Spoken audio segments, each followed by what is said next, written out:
And welcome to Talk with John Michael for September 18th, 2025. It's almost fall. Very, very happy to welcome you all today. My good friend John Michael and his amazing guest, Mary Jo Ross. So, to tell you a little bit about Mary Jo, she is an accomplished professional who has owned multiple businesses with a history of national accolades and professional success. Her current work as a sought after speaker, author, and advocate arose from her passion to help the most vulnerable avoid and escape from the severe abuse that she survived in her formative years. As a lived experience survivor of familial sex trafficking, as well as someone who broke away from a generational satanic cult, Mary Jo today speaks and teaches practical insights on childhood abuse to groups of medical and mental health professionals, law enforcement, and nonprofit leaders. And I will say, I discovered Mary Jo on LinkedIn, so I would encourage you to follow her on LinkedIn. She always posts really insightful things. So without further ado, I will turn it over to John Michael and Mary Jo. Welcome. Thank Thank you, you. I'm Becky. glad to be here. It's so great to be back after a little hiatus that we had. And Mary Jo, you're our first person back, so I'm excited about this. And I do want to reiterate what Becky said about your LinkedIn. You are very active on there and you are sharing information. So if people are interested in learning more, they just need to follow you because you have that information available. Why don't we start out with talking about how important social media is for getting your message out there?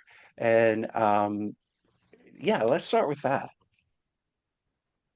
Well, for me, I post on Facebook, but my I live in LinkedIn because that's great connections, and I've made great friends of survivors, other organizations, law enforcement, all types of people all over the world through LinkedIn. And so that's been great.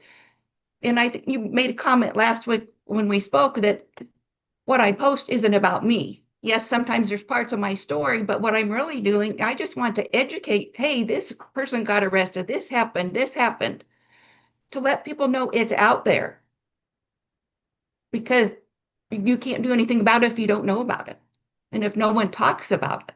And so I think that's part of what I do in my mission is just to let people know what's going on. It's also your consistency. You're constantly consistent about it because it's one of those situations so many people will share something and then they disappear and they go away for a while and everyone's like, "Well, what happened to that part?" But you're able to constantly show it because this is constantly happening out there in our It is backyards and globally everywhere. And the fact that you also do present people who are being arrested, you mm, know, their names, their faces, and you're showing people that these are not just scary monsters. They could be our next door neighbor. And exactly. that's what's so powerful also. Or they don't look like a really evil looking person, but they could be good looking as well. It doesn't matter. So thank you for constantly doing that. As we're talking about it, I also want to just open up our first conversation with like going to therapists and they say that statement, peeling back the onion. I know that's kind of an odd thing to say, but let's talk a little bit about what that means. How does a survivor deal with that? And how can we help allies understand that the peeling back of the onion is not just one and done deal, that it is a constant growing thing. What is your views on that? Well, I think back to when I first started therapy many years ago, and my therapist said, this healing process is like peeling an onion. And I thought, whatever. I didn't understand that at all. But now, decades later, I think I started with the biggest onion in the world. It was room sized. And so, I work through things, peel the layers, process, get through them, and then once in a while, it'll just hit me again. And it's like, I thought I dealt with that. Or it's a different level. And so I'm still unpeeling that onion. I probably will to the rest of my life. Yeah, yeah. And I think that's a great analogy, showing that healing for survivors is a lifelong process. It's not just one and done, which people want. They want to be healed yesterday, and they don't understand that this has a lifetime to go through. And I love that you said that, you think you got it finished and all of a sudden something comes back up and it's a similar thing, but it's at a different level. And that's what the healing process happens because that's what goes on. You get further and further and you start understanding more, or you understand it in a different view, if that makes Hmm. sense. So can you share like an example of one of the processes that you use to help you peel that onion back? Well, I have some good friends that I can talk to. Sometimes I get on my computer and type letters that nobody will ever see, getting things out. Um, I also, what's therapeutic for me is working in the dirt. So I love my flowers and my gardens and stuff like that. And so that's a really healing thing for me. And then I've been known, if I'm really mad at someone or angry about a situation, I'll go pull weeds and pretend that that's I'm pulling their hair of whoever I'm mad at. And so I do a lot of different things in that area, but it has helped me get through. I listen to music, just lots of different things. Sometimes I just need to get out with nature and God and be there.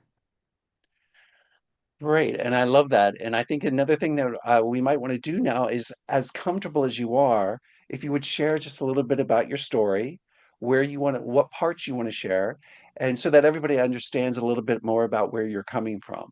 Because I think that helps, and I don't want it to become a dramatic, re-triggering or re-victimization of yourself, but enough to just share with us, okay, that's what she went through, so I understand. Maybe I identify with that because I know when we've talked before, you say things and I'm like, oh my God, that's really true with me too. So if you don't mind, as much as you feel comfortable. Oh, sure. Um, I say I lived through 17 years of hell when I was growing up. I was born into a generational satanic cult.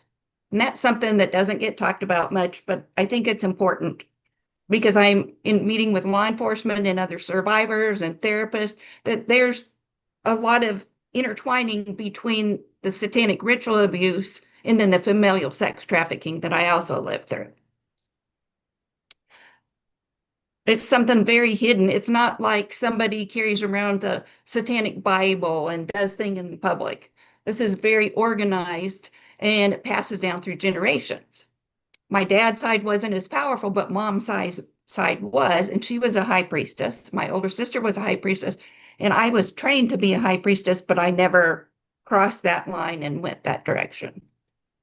So, but there's a lot of mind control. For example, I am still directionally challenged 58 years after the age of 2 when I was programmed to not be able to take somebody back to where something happened. Mind control, stuff like that. And it's a lot of things happen, and there's a lot of pressure to never talk about it, just over and over and over. And I'll share something. It happened in daylight. It's not one of the secretive rituals that I experienced. But my brothers and sisters and I had 4 younger and then 1 older, but the 5 of us youngest, we were forced to get into tiny animal cages in the field by a ditch.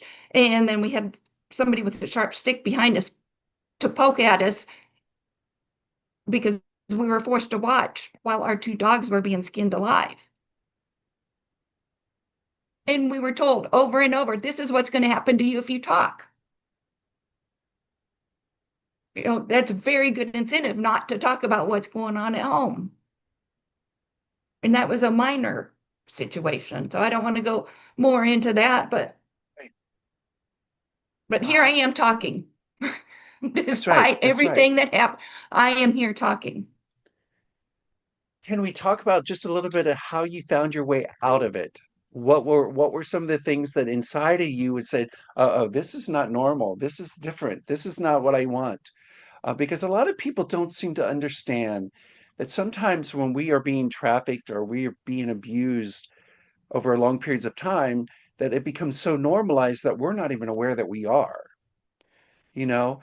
And there comes moments, or there comes someone comes in and they kind of say, "Hey, This is not normal.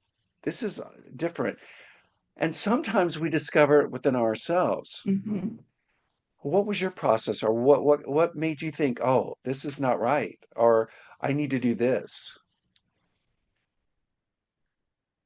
Well, because I really forced Satan in. I saw the demonic stuff and evil stuff in when I was 11. I met Jesus, and I'd been through a particularly awful ritual, and that it happened in the Catholic Church, on the altar and everything. And afterward, I just remember being in the warm arms of Jesus. And I knew then that God was real, that God loved me, and God had plans for me. And so I had that relationship. I couldn't tell anybody about it because they tried to make sure we didn't have a relationship with God. But so I kind of had him as he helped me get through.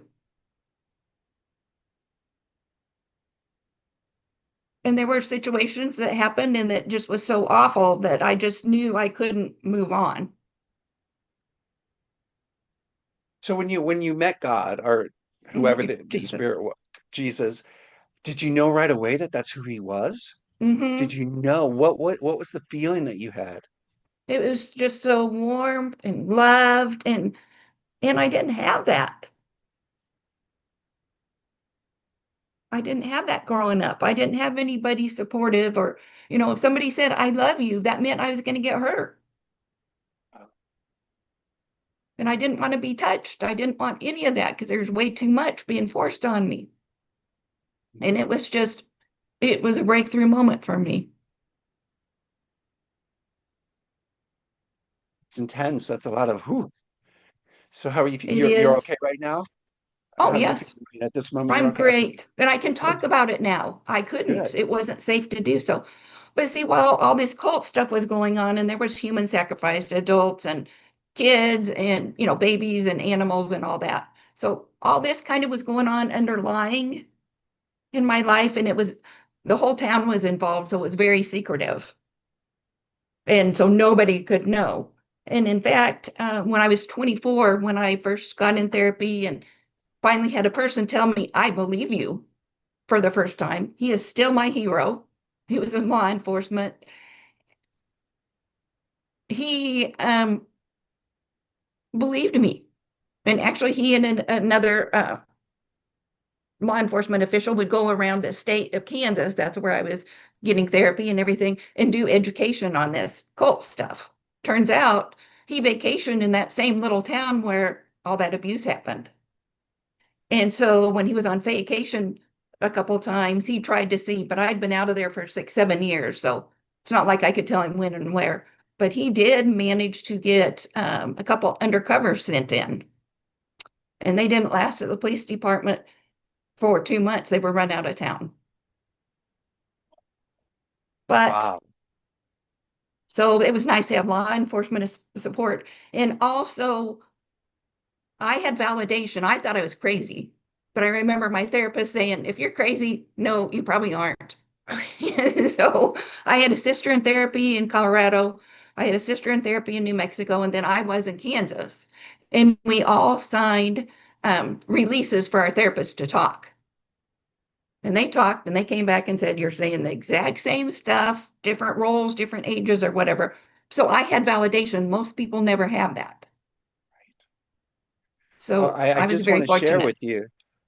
You got validation right now from Alexandria, and she said today we're listening to a thriver speaking her testimony.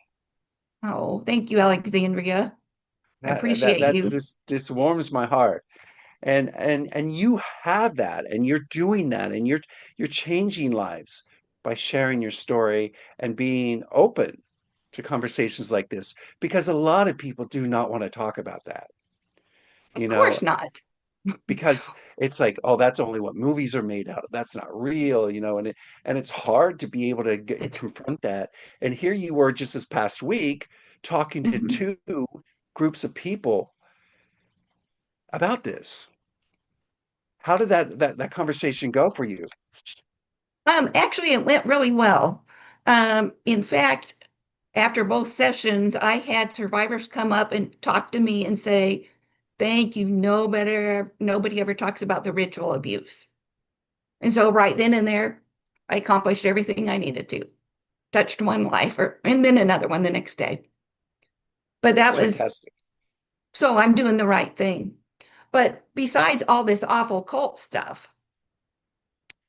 my mom, dad, older sister, and grandfather trafficked me. They sold me from the ages of 5 to 17 many, many times over the years.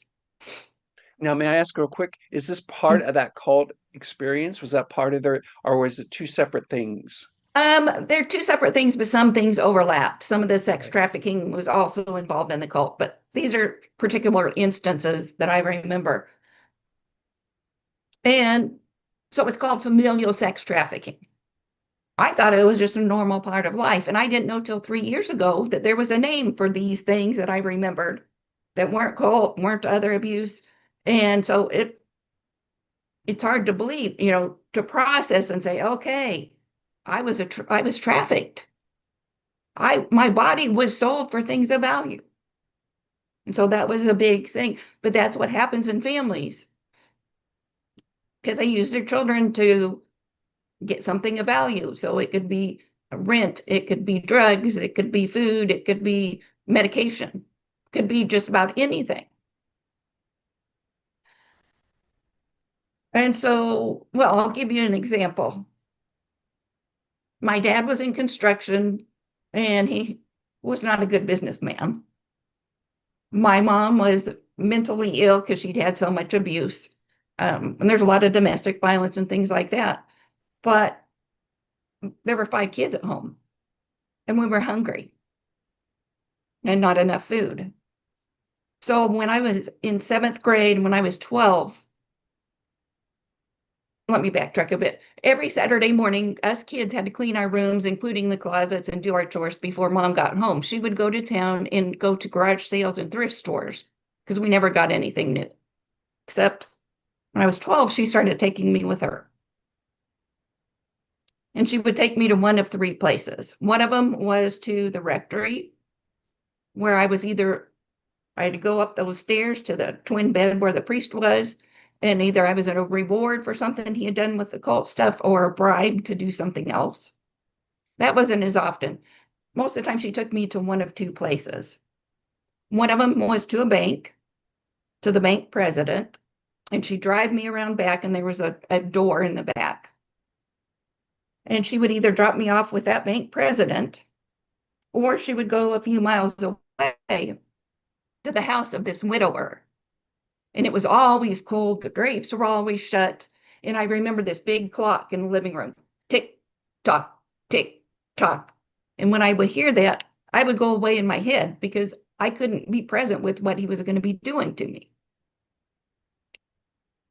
So mom would go do her stuff, come back hour and a half later. She'd send me out to the car, go in and talk. And then when she would come out, we would go directly to the grocery store. Sometimes we bought 2 carts of groceries because of all that cash. And I think the worst part is I thought that was normal. Mom and dad couldn't provide, so I was next oldest, so that's part of a family.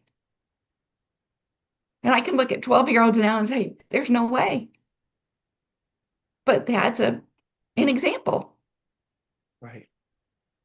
Right. Thank you. Thank you for sharing that. That's amazing. And I not amazing in that sense, but amazing in the fact of a 12-year-old being able to handle that kind of a experience. And yet, you said it earlier in our conversation today, how normalized that was. You thought that that's what a family did. You didn't have another family to compare that to. This is what you No, thought was your role in this family. And I think a lot of people don't seem to understand when that normalization comes in. I know this is going to sound really weird, and it just came up in my head right now, is that there also comes this pride that I did what my parent wanted me to do. And in my case, the professionals would help my parents do whatever they want. And yet I knew that there was weirdness about it, but I couldn't formulate what it really meant Hmm. because, my brain wasn't developed by that time. But yet there was this reward in a weird way from my parents when I would come back and they would get what they needed or what they wanted. And I was like, oh, I did good. I did good, right? And I needed that goodness, because I knew that it was wrong. And I think people don't understand that we create those kind of scenarios and there's that self-talk we give to ourselves to get through the experience. And it's a false self, but it's true to us at that moment, Right. and I was proud that I could feed my family. yes. And no, and we forget about ourselves at those moments. It's oh, this is just a minor sacrifice to help my family. Right. Look at what I'm doing over here. This is helping. And people don't seem to understand that because they want it to be cut and dry, you know? And they don't understand when you're in the middle of it, you don't see it. Yeah, this is an awkward thing to go to. I'm driving in the back of the Mhm. bank. I know what's going to Right. happen. Uh-oh, there's the TikTok. I know what I'm going to do. I know how Okay. to survive this. I'm going to disassociate and it'll be over. Right. It'll be over before I know it. And then the reward on the other end seems to be larger than that moment because now I made mom proud and I got to feed everybody else. People don't understand that for a child's mind, that's how we work.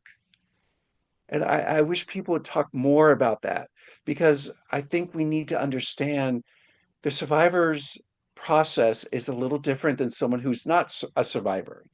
I think there are actually research that shows that in the brain, if we would solve a problem like A, B, C, D, a survivor goes A, Q, R, P, S, L, M, N, O, and they eventually will come to a solution. And it could take a couple of days to find that solution, you know? Right. And I just wanted to ask you about yourself is that there, even to this day, and at this age, I will do something and maybe 3 days later, I will finally understand what it was about. Do you know what I mean? An old thought would come up, or I go through something. I speak at a convention, which is weird Mhm. because that was for me yesterday, and I usually have 3 days to recover before talking to someone Right. else about it. And that's my cycle. And we have cycles. Can you talk Yes. a little bit about that kind of a cycle of what your cycle is? What do you go through?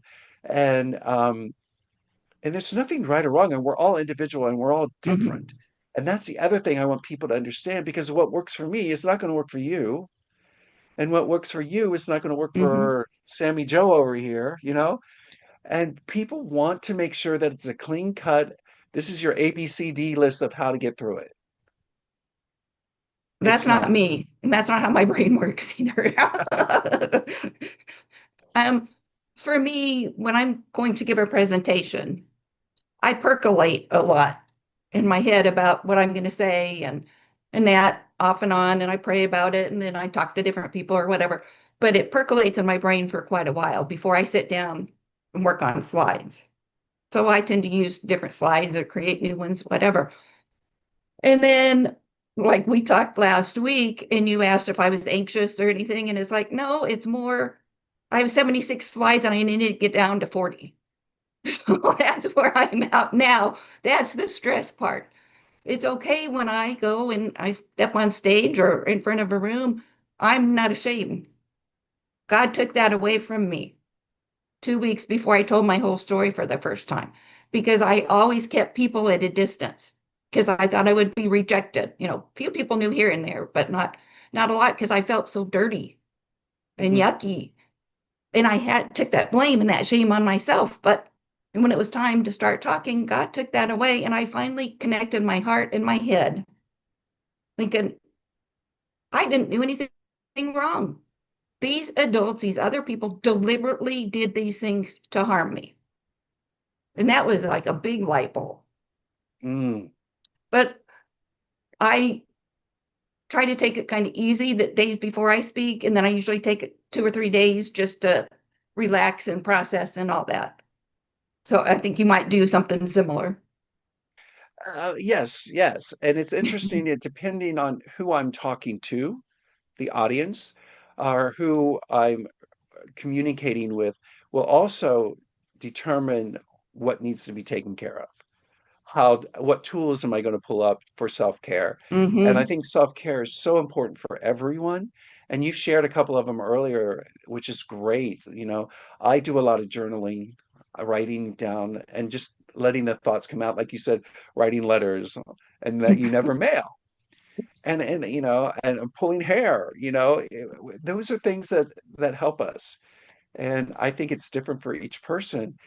And I want to see if we could pivot this into a situation where the long-term effects of this abuse, have we seen it all?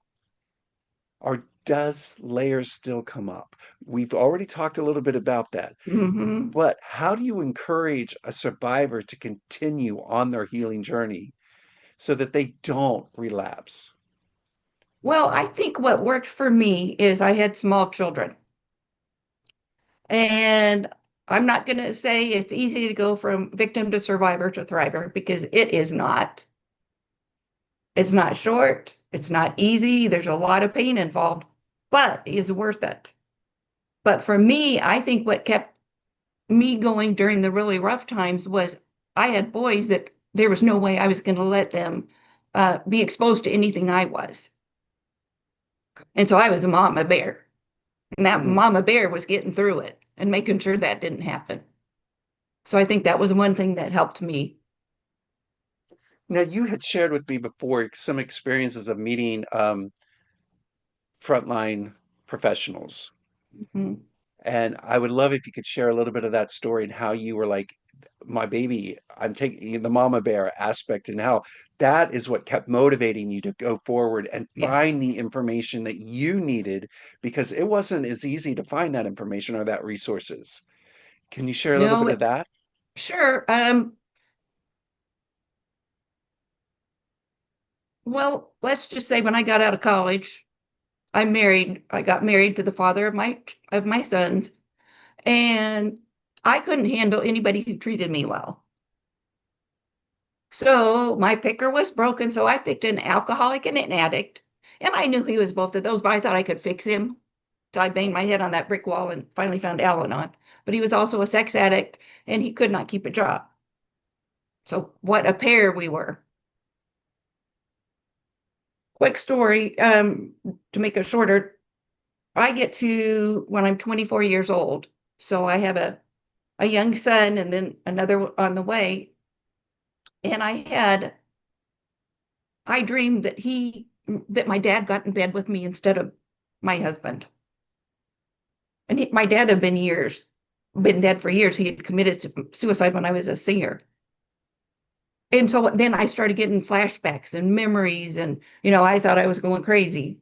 But oh, and the stuff I did remember was bad enough. But I was determined that I was going to break that cycle, that my children were never going to be exposed to that kind of stuff. And so, well, and also there was a lady who lived across the street. Her name was Betty, bitter old lady. She was in her 70s, so was her husband. They didn't get along at all, but she knew everything that was going on in the neighborhood. She's the one with the blinds, so she'd always keep on. But she was just a very bitter woman. And so I'm starting to have these memories, and I look at her and think, if I don't do something, I could turn out like Betty, not a friend in the world, nothing. And so that kind of helped push me. I had to get a referral in order to get help. And PPOs were new then and all that. So I worked up the nerve, called the doctor's office. Receptionist didn't know what to do with me. So when the nurse came on, she said, "Who is this? What do you want?" And I told the receptionist, "I need a referral because I've been sexually abused." Well, that nurse shamed me and I felt like dirt, scum of the earth after talking to her. She also made me wait instead of a day or two to see my doctor, to wait 3 weeks. So 3 weeks later, I show up and they put me in his regular office, not a patient room, and I'm not sure why. But he walked in and put my file down as he came in, and then where I was sitting, there was windows across in the wall across from me. And he walked across, looked out those windows and paced and looked out those windows our appointment during our appointment. So why are you here? I was sexually abused. I need help. I need a referral. Tell me, we wanted details. And it's not like I could say it happened once or twice and that was all vivid. It wasn't safe. He had his back to me. But poked and prodded, and then he turned around and said, I think you're making this up. You're lying. But I knew I wasn't. So I sat my fanny in that chair and I was not leaving his office without a referral. So eventually he said, I know a female psychiatrist. How about if I refer you to her? It's like, sure, anything, anyone at this point. And we had that appointment scheduled for 2 weeks later before I left his office. 2 weeks later, I drive down, and that was in Wichita. And obviously, they had been talking. And she sat at a desk in front of me. She at least didn't turn her back, but she said, and if you've ever gone to a psychiatrist, usually the first appointment's an hour and then 15 minutes after that. Well, this time, get in there. And she said, so what do you want? And I said, I've been sexually abused. I need a referral for help. And she just went on and on, grilling, poking, prodding very aggressively. And of course, I couldn't talk to her. It wasn't safe. She was not safe at all.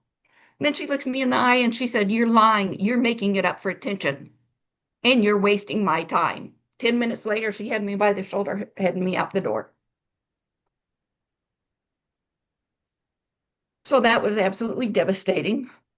And I remember it took a long time to get home because I had to keep pulling over because I was crying so hard. So I went to the mental health center in town on the main drag where, of course, everybody could see who was coming and going. But I was in crisis. So had a counselor, sat down, calmed me down and everything. And then I said, I really need a referral. Can I get a referral for a therapist? And she said, two doctors said it didn't happen, so I can't refer you. Finally, she came up with there was a 12-week adult children of alcoholic group starting the next Monday. And while that was just that much of the problem, I said, I'll take anything. So I got to know the social worker who led that group. And by the end of it, he knew who I was. He knew I wasn't making stuff up. He introduced me to my therapist, who was exactly what I needed. And I would drive, I'd get to see her 4 hours a month. And I would drive 45 minutes each way for 30-minute appointments to see her. But it was so important to me to get through that and protect my children. What was the main importance that you didn't want for your children? You didn't want to pass on the generational issues. Right. I didn't want them to know anything about trafficking, Okay. being sold for things of value. I didn't want them in the cult and no sacrifices and in the brainwashing and all that kind of stuff. There's no way. Right, right. I hear you, and Hmm. that's so admirable, and I love that the fact that it was so passionate within you that you were going to do whatever it took to take care of this.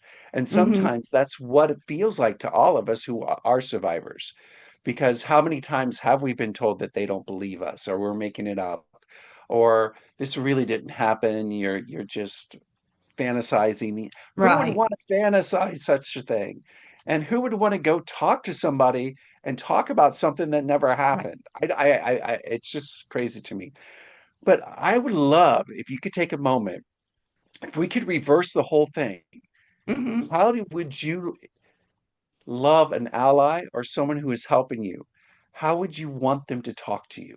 Because maybe this could help other people who are friends Hmm. of someone going through this, because we don't know what to do. There's a whole ally thing now that, like, what Right. do I do with this person now? I don't understand. Or you have a partner and you're trying to explain to them and they look at you and they say, I just don't get it. how would you like those people to have spoken to you, maybe? Just an Okay, example. I can So, share a few things, but on my website, I have a free resource yeah, about helping support survivors. And it's not perfect. from a mental health perspective or whatever. It's from me being 40 years in recovery, seeing what works and doesn't work. For example, those words, I believe you, were life-changing for me. Of course, don't say them if you don't believe it, because we'll know any survivor will know how to read that. Say, I'm sorry this happened to you. I'd like to find out more so I can help you.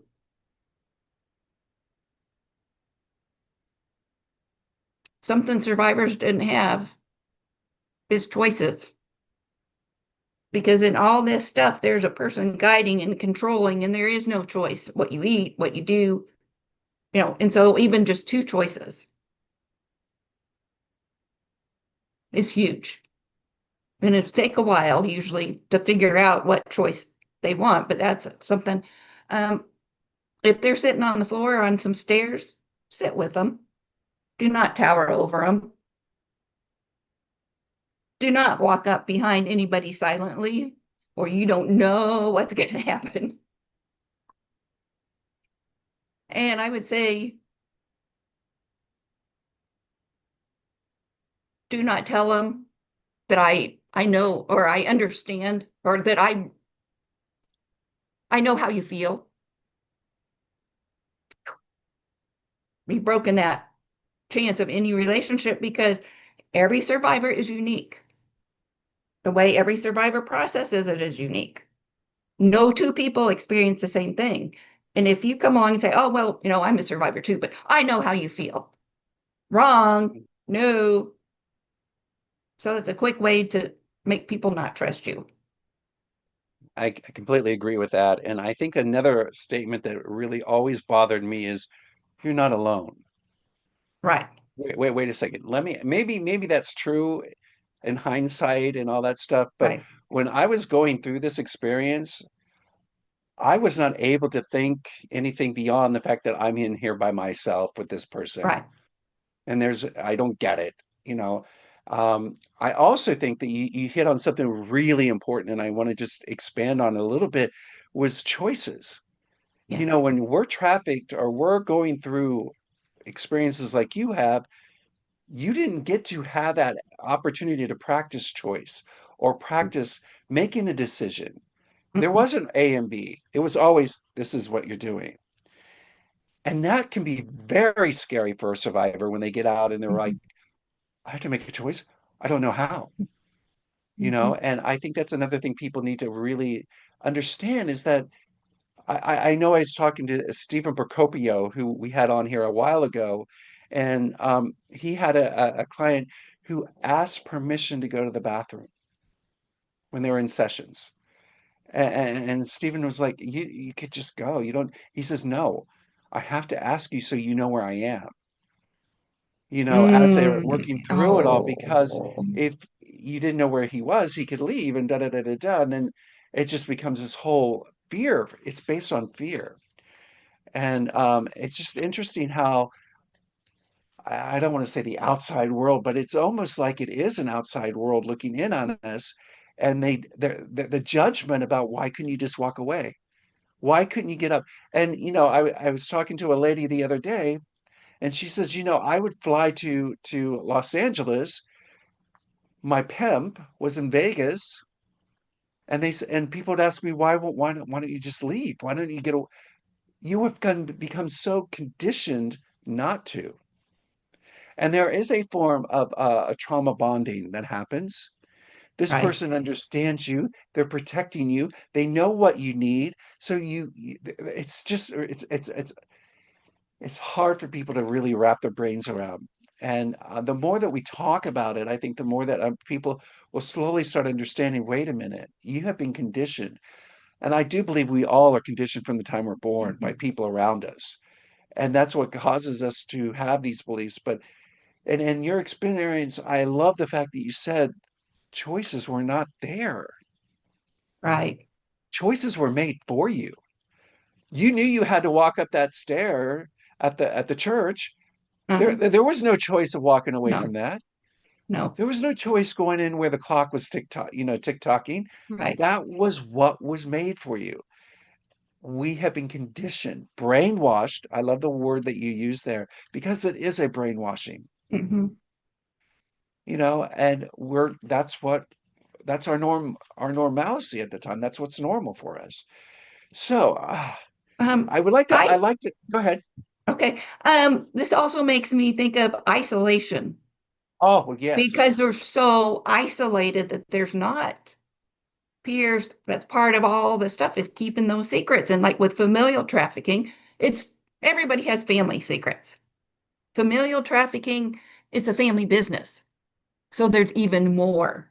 And even when people in the family know what's going on, they're benefiting.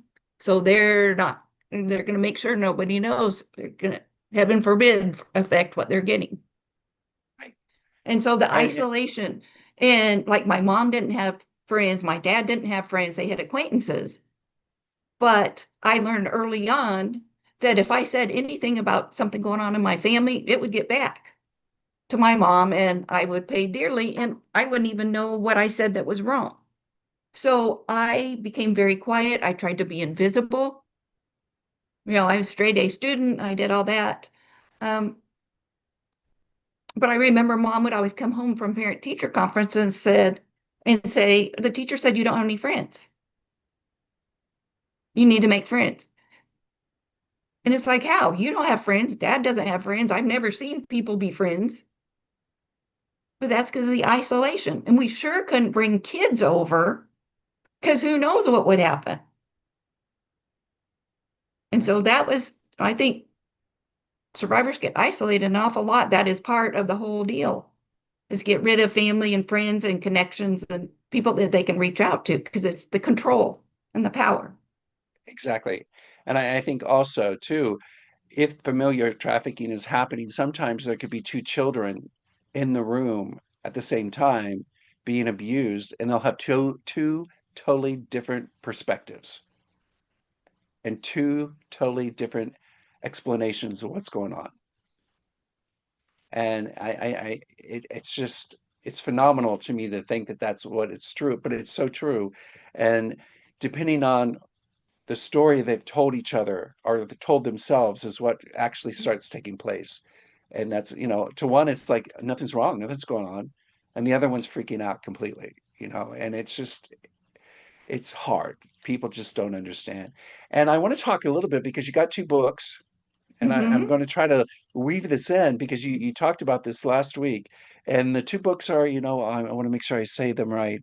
Stop the Silence, Thriving After Child Sexual Abuse. And the second book is Can My Business Survive My Vacation? And you had a great opinion about what that word vacation means. Hmm. But I also want to show, or if you could share, how the two books are connected and how sometimes as survivors, we take on another persona to make us go forward. Am I leading you in the right direction of what I'm Yes, thinking? you are. Okay, great. I'll let you go with it. Okay. Well, the Stop the Silence is talks about different kinds of sexual abuse, and I'm the only one with trafficking in there. 23 authors from 9 countries, different perspectives, adult, male, child, all that. And that was important when I first started talking about things, but it's very related. I've been asked before if I'm bipolar because the key in my business survived my vacation, which came further along in my healing process. One thing I did was instead of drinking and drugging or cutting or whatever, all those different things, my coping skill was workaholism. I did it first when I put myself through 3 years of college. I mean, I got my bachelor's degree, but I did it in 3 years, only one summer class. I had worked of scholarships, and then I took 19 to 22 hours every trimester. But that was a way I had gotten away from home and I didn't want to deal with anything. And so that was a way to keep it all stuffed down. But later on, then memories started coming back. I got help and all that. But I ended up really becoming a workaholic when I was executive director of 6 different state professional associations. for oncologists all at the same time for 14 years and had a business on top of that. So when you're that busy, when you're traveling 28 weekends a year, 3 years in a row, you don't think, feel, or deal. But eventually it's going to catch up. And so it did. I closed my business after 10 years and I spent about 15 months in pain, hip pain, all sorts of pain, physical, emotional pain. And of course, the doctors couldn't figure it out, tried all these things and never worked and all. But looking back now, I can say, because there's a famous book, Body Keeps the Score, that was all that pain and everything, emotion and physical was because everything I had stuffed by working all the time. And so it comes out eventually. Then I had to figure out who the heck I was because I wasn't my job. Mhm. So there's been a lot of transition in the past few years. But I'm excited to say that I'm working on book number 3. Yay. It's also a business book. I'm collaborating with the same publisher, and it is geared toward people who are starting a business or thinking about starting a business. So I can look back to 2007 when I started my first one, and boy, there was a lot I didn't know. And so it would have been helpful for me. So, and I belong to this mastermind group with all business owners and all that, and I ran it by them, and they agree the same things need to be told. And so I'm excited about that. That should be out by the first of the year. Congratulations. That's Thank exciting. you. Mhm. Wow. Well, you use the word collaboration, and I want to like you're very collaborated oriented. Is that even a statement? But why is collaboration necessary for advocacy and for education and even the healing process? Well, that's because we can't do anything alone. And what I have seen through my years in the anti-trafficking movement is there are a lot of silos. There's nonprofits all competing for the same money, law enforcement doing different things, all these things. But in Oklahoma, they're starting to come together and partner together, all these agencies and organizations, because you're not going to heal by yourself. You can't accomplish things if you're not talking to each other. And if you can't work together, then all that is you're not serving who you need to be serving. And so I've seen some really good collaborations. Sometimes they're very difficult to get and maintain, but it makes such a difference when we're working together with a common goal. It's beautiful. That's a great statement.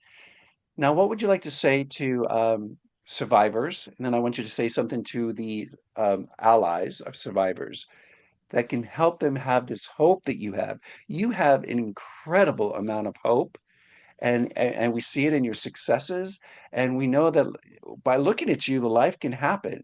Even all this horrible stuff has gone on. You prove you're this like beacon of light that life Thank can you. be good. So how would you address survivors first and then address the allies? Well, I say to survivors that you can make it through. It's not going to be easy. It's not going to be a short journey, but you can make it through. And there's a wonderful life outside of all that abuse and all those memories. That it is possible because I did it. And that's one reason why I'm here today is to show don't give up. In law enforcement and service provider, nobody give up. Survivors don't give up because you can have a good life. You are worth something. You can contribute, can make choices and be productive. I'm I'm here today to say, yes, you can do that. We're glad you're We're here. glad you're here. Thank you. And allies, like I just mentioned briefly, don't give up. And I'm sure you see and hear stories all the time, and you see people going back and forth and back and forth and back and forth. Build those relationships. Don't expect too much.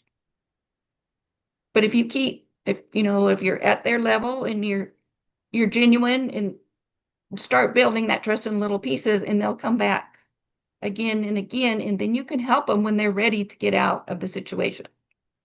You can't just think, oh, okay, I'm going to rescue this person and they're going to be out and that's it. No, no, no, no, no. There's so much involved, such long-term support that needs to happen, but don't give up. And it's not just me as a thriver, there's a lot of us out there and we're coming forward. So look to some examples. Say, hey, that person's doing something. And sometimes it's hard to get out of bed, but you got to do it. Yes, you're absolutely right. Now, is there anything that we may not have been able to touch on yet so far that you would like to talk on? Because our time is almost up. So this just went so fast. It was like, wow. So is there anything else that you would like to address? Yes, I think it's really important for people to report if they suspect that human trafficking is going on. But when you do that, think ahead of time. Say you saw two girls walking down the street at 1 in the morning and then they get into a vehicle and go disappear.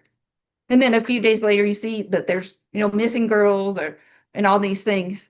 Well, you could call 911 and say, hey, I saw this then. And they're going to say, well, okay, what's the address? What was the license plate? What were descriptions and all that? And so when you do that, there's nothing really they can do that's too vague. And for an example, somebody was telling me about there was a neighbor girl who would and she was a latchkey. And so after school, she would be seen cutting through the backyards, going to this other house in the neighborhood that was a male, no family, but kids like to hang out over there. And it was just like, doesn't feel good. And so I said, document, take pictures, find out what the girl's name is, find out what the parent's name is, her street address, find out the same what you can about this man and say, okay, well, on Tuesdays and Thursdays, she comes over at 3:30 and goes to his house. Does she get back before mom gets home or not? And can you get a picture of the guy or whoever and then call it in?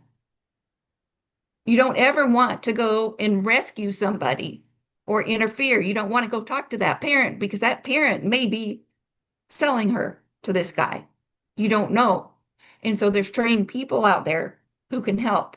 But it's not okay for us to do that because you put that person at risk, that child at risk, you put yourself at risk.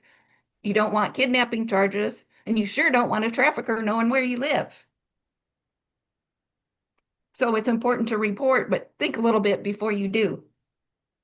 Of course, if something's happened immediately, very dangerous, at 911. And in Oklahoma, we have a really good uh, Oklahoma hotline. And the number is 855-617-2288.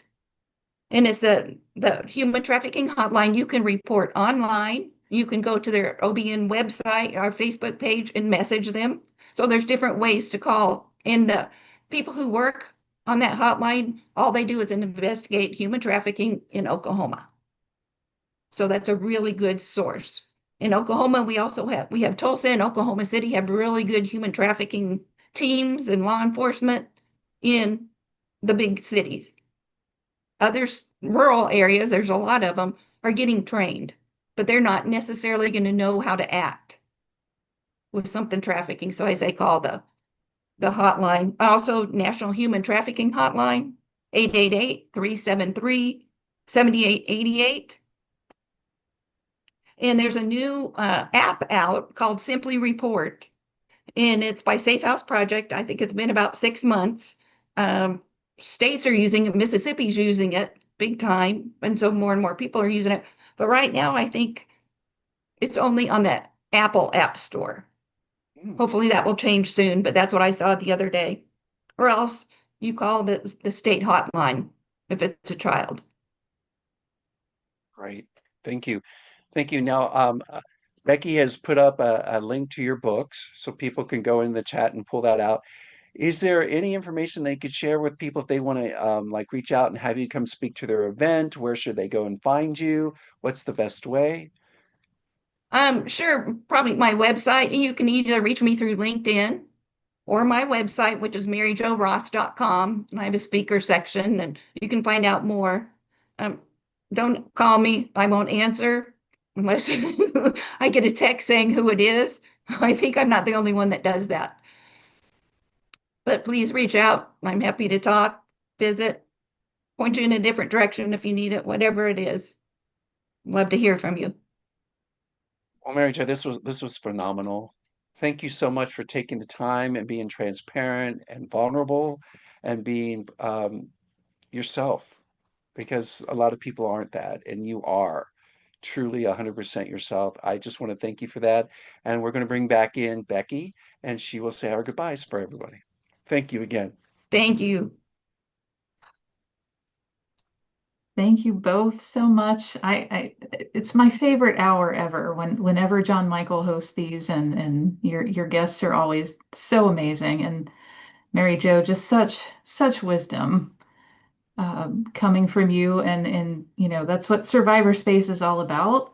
Survivors empowering other survivors through their example, through their wisdom, through their perspective. So thank you so much for sharing of yourself today. I Mhm. really appreciate it. I enjoyed it. Thanks for having me on.